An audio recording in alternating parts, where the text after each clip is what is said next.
The mist hung low over Lake Michigan that September morning, transforming the shoreline into something mysterious and ancient. Adam Peterson and Mike Collins never expected their regular fishing trip to turn into a life-changing encounter.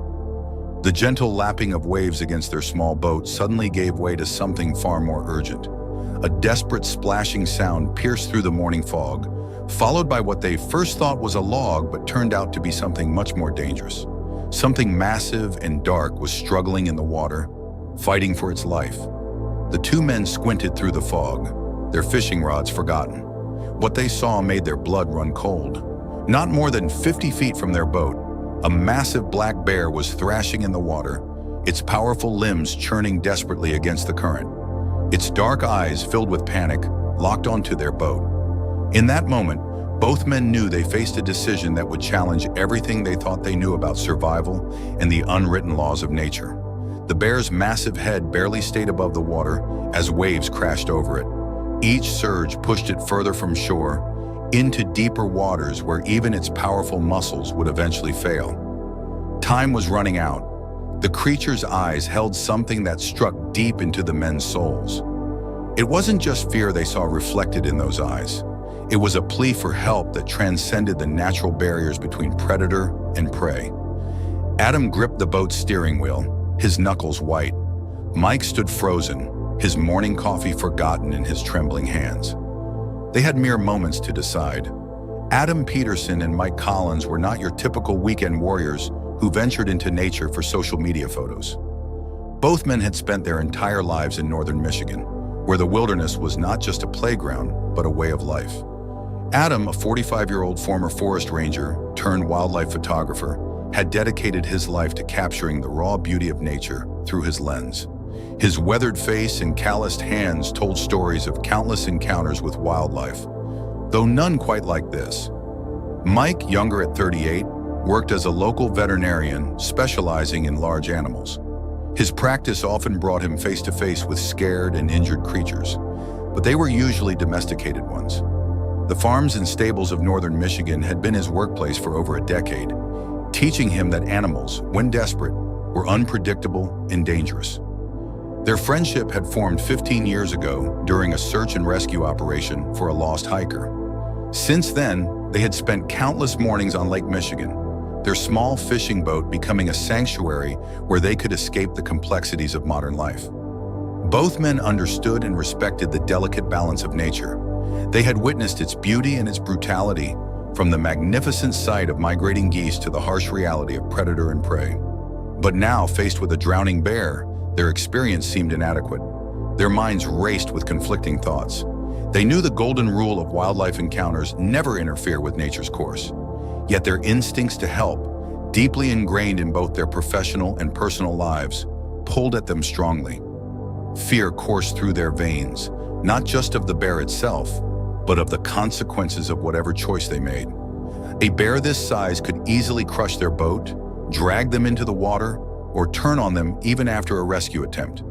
They had seen firsthand the power of these creatures, how their massive paws could shatter logs and their jaws could bend metal. The morning's peaceful silence now felt heavy with the weight of their decision.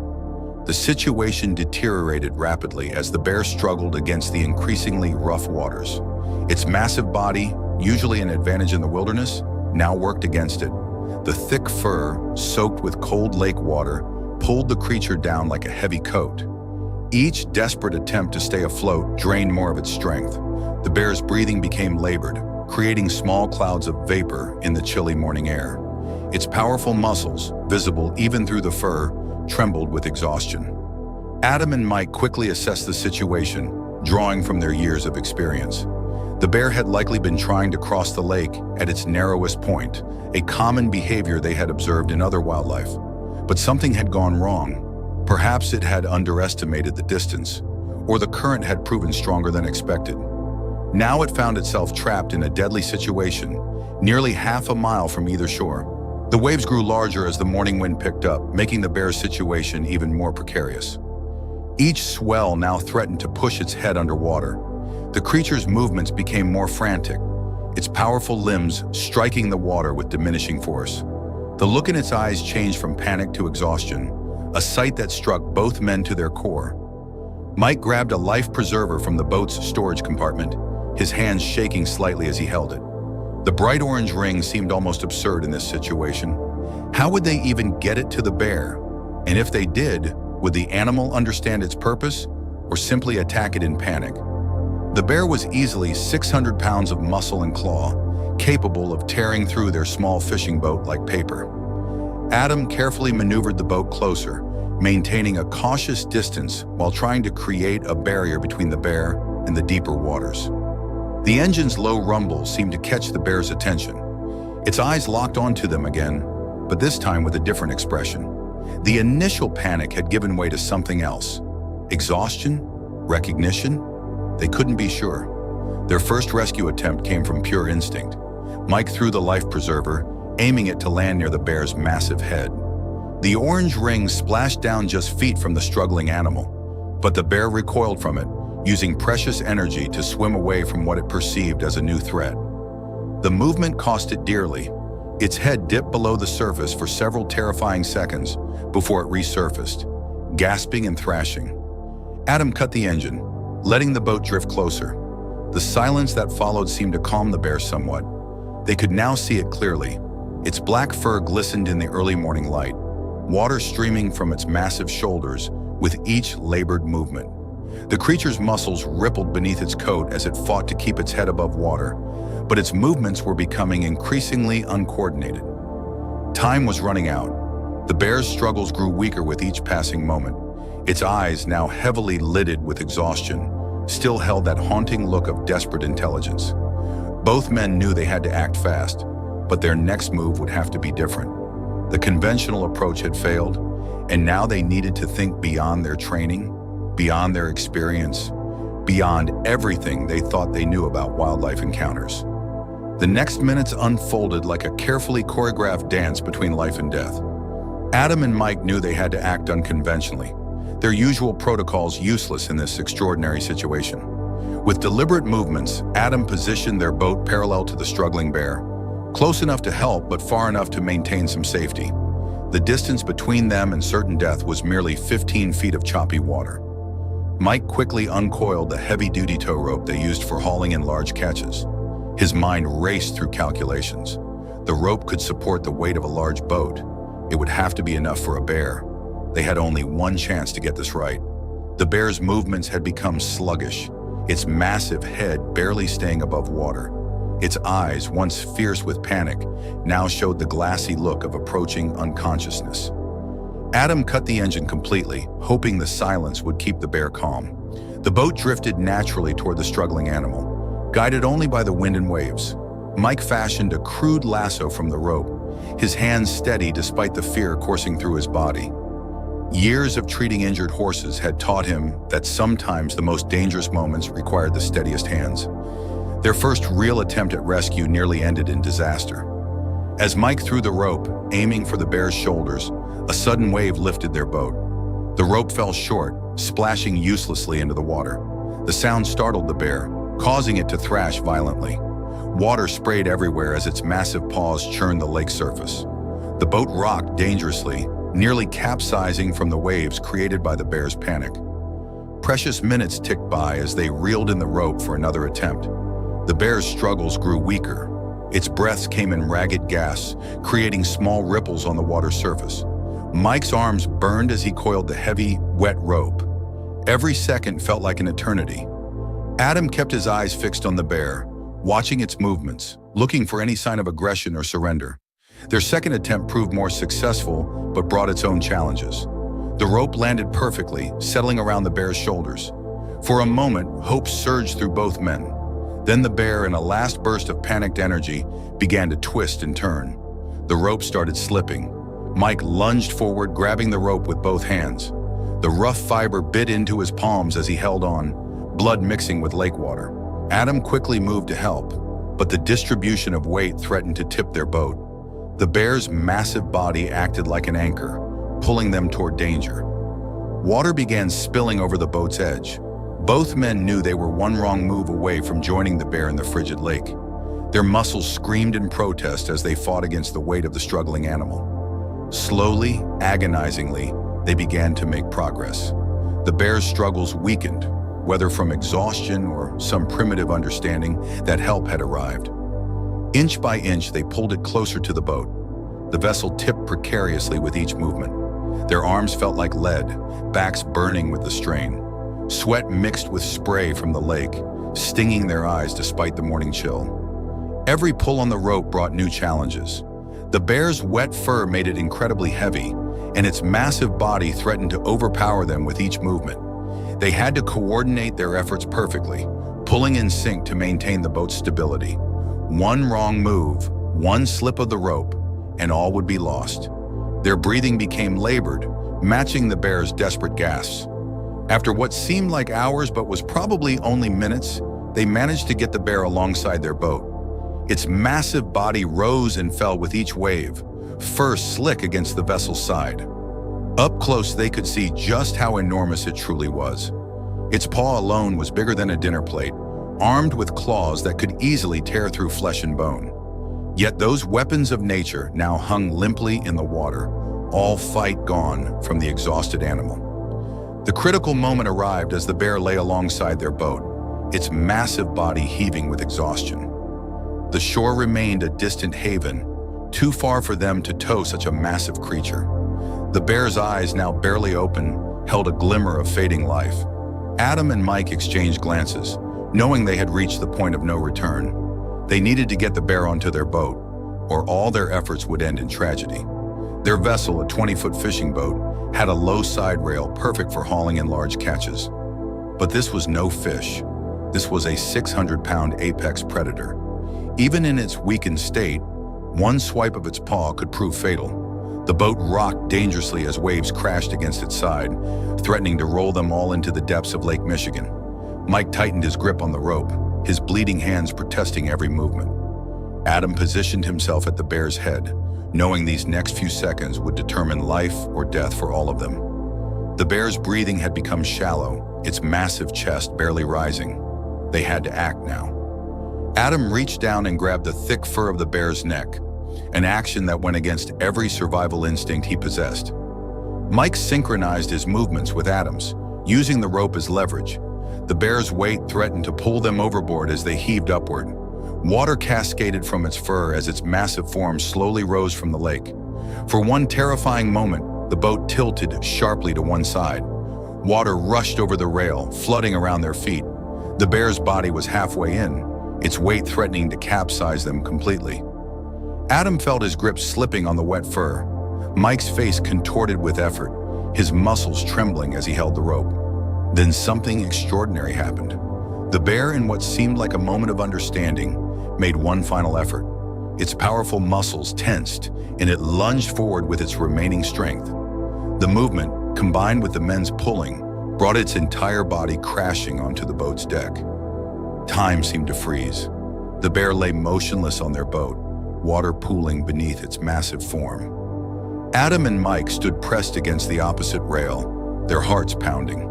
They were now trapped on a small boat with one of nature's most dangerous predators. The bear's chest rose and fell with labored breaths, its eyes closed with exhaustion. The first few moments after getting the bear aboard felt like balancing on a knife's edge. Water sloshed around their feet as the boat stabilized, creating small waves that lapped against the bear's sodden fur. Neither man dared to move.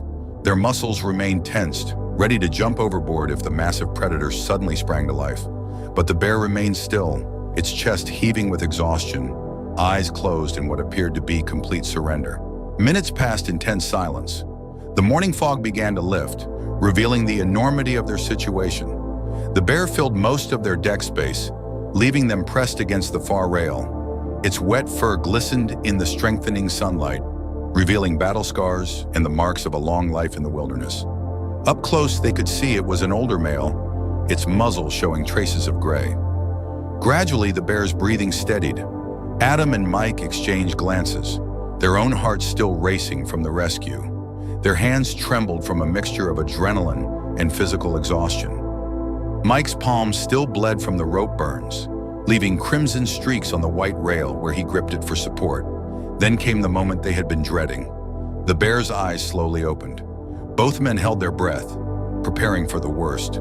But what they saw in those eyes defied everything they knew about wild animals. Instead of panic or aggression, they saw something that looked remarkably like awareness. The bear lifted its massive head slightly, its gaze moving between the two men who had saved its life. What happened next would stay with them forever. The bear made no attempt to rise. Instead, it let out a long, soft exhale that seemed to carry all its remaining tension away. Its massive body relaxed completely, as if accepting its current situation and the presence of its unlikely saviors. The natural order of predator and prey had been suspended in this extraordinary moment. Fear began to give way to a complex mixture of emotions in both men. Relief flooded through them as they realized they might survive this encounter. Amazement at their own actions mingled with a deep sense of connection to this powerful creature that now lay vulnerable before them. They had done something most would consider impossible or foolish, yet here they were, sharing their small boat with one of nature's most feared predators. As the morning sun climbed higher, the bear began to show signs of recovery. The natural order of things suggested this would be the moment of greatest danger, when a restored predator would assert its dominance. Yet what unfolded on that small fishing boat challenged everything these experienced outdoorsmen thought they knew about wild animals. The bear made no aggressive moves. Instead, it began to lick its paws, cleaning away the lake water with slow, deliberate movements. Its eyes, now clear and alert, would occasionally glance at the men without any sign of hostility. The creature seemed to understand, on some profound level, that these humans had chosen to help rather than harm. Adam slowly reached for a water bottle in their cooler, his movements careful and measured. The bear watched but showed no signs of agitation. In a moment that seemed to defy the laws of nature, Adam cautiously extended the bottle, letting water trickle near the bear's muzzle. The massive animal leaned forward slightly, lapping at the fresh water. This simple act of accepting help from a human went against every natural instinct a wild bear should possess. Time passed strangely on the boat as they began their slow journey toward shore. Mike steered while Adam remained near their unusual passenger, maintaining a respectful distance but close enough to observe. The bear's behavior continued to amaze them. When waves rocked the boat, it adjusted its weight to maintain balance, as if understanding the precarious nature of their shared situation. Most surprisingly, the bear appeared to recognize their voices. As they spoke quietly to each other about navigation and wind direction, its ears would twitch in response, showing awareness but no fear. This was unprecedented.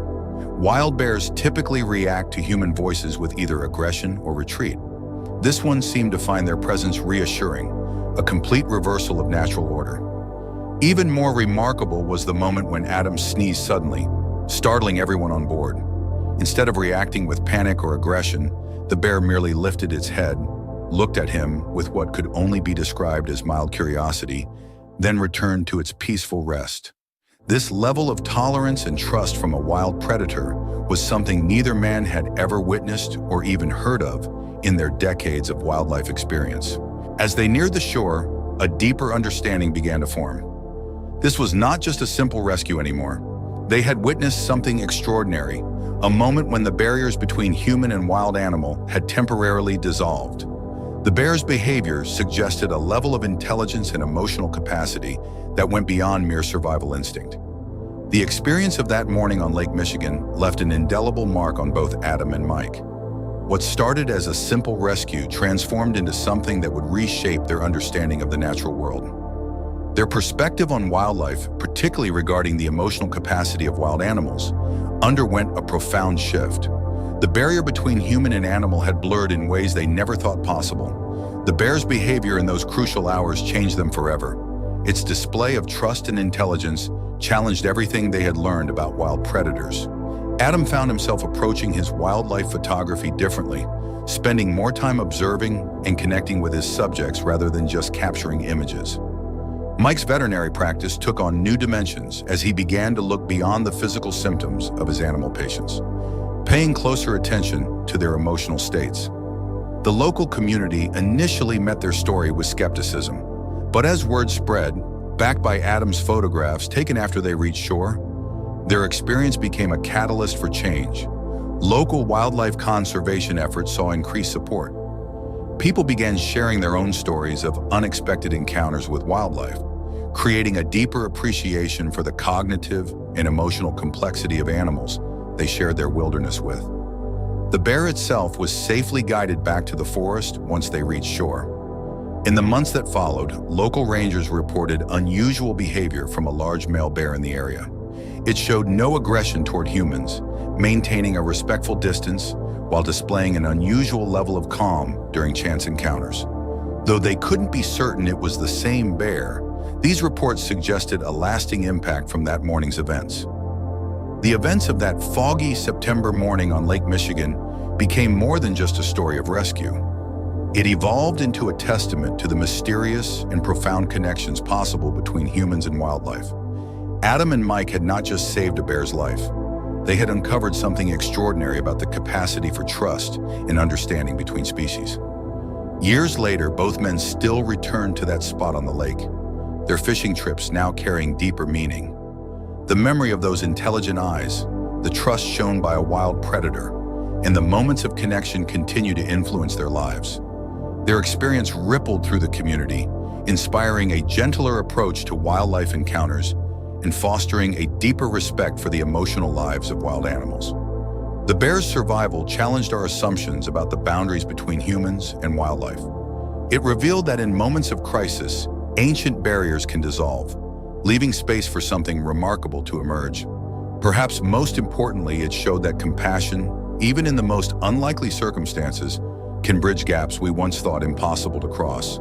Some mornings, when the mist rolls over Lake Michigan, locals swear they can still see a large bear watching the water from the shoreline, as if remembering its own brush with fate and the humans who chose to help rather than turn away. If this incredible story touched your heart, make sure to subscribe to our channel for more extraordinary tales of human-animal connections. Click the bell icon to never miss our weekly uploads of remarkable wildlife encounters and rescue stories.